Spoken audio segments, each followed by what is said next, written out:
Other M issue 27. We see some comic space wasted over recap with Sonic's narration about how he used to worry that his friends would kill Mighty, and Fiona keeps asking Sonic about the other world every night. Does she literally ask that? If so, if she already knows that he's from another world and has accepted it by now, why the fuck doesn't Sonic just tell her? They could have something to bond over as he tells her those stories. Maybe he just doesn't want to feel homesick by talking about the other world, but then explain that.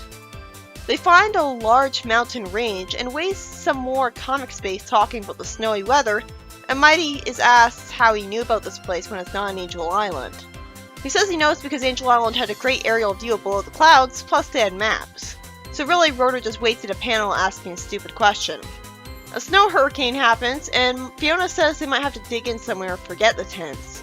Then Espio and Tails show up menacingly in the blizzard fog, with Sonic looking horrified at Tails.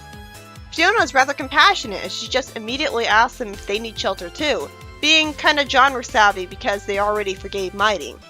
And rather than the plot being remotely interesting in any way after this, and properly taking advantage of the fact that their master is in favor of the heroes, the evil twin Tails is the generic evil twin as he just tries to kill them with a wind gust for no reason.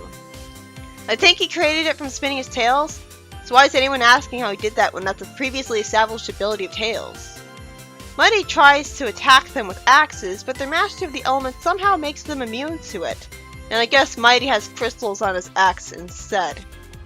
A laser gets shot, and Sonic gets thrown upwards by a wind gust from Espio and Tails.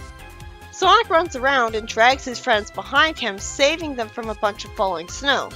They get caught up with, and the hero sees an elevator come out of the ice, taking them away. Espio says their work here is done, so I guess their job was to lead them to the elevator, but they could have just told them that we want you to go to the elevator, instead of it looking like evil idiots. And Tails complains that he's beginning to question the motives of his master, saying that he should have just killed them, for no reason whatsoever. The story ends with Snively being the one who saved the heroes.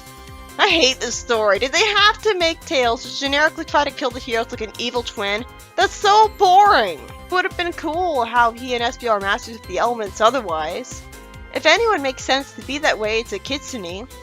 But Espio having the exact same powers and using them in the exact same way detracted from the cool factor of Tails using them because he had them too.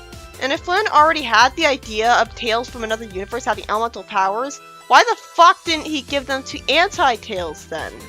And why are the heroes wandering in a snowy mountain anyways? Shouldn't Sonic have just ran with his friends like he does here and dragged them out of the cold area to reach their destination in seconds?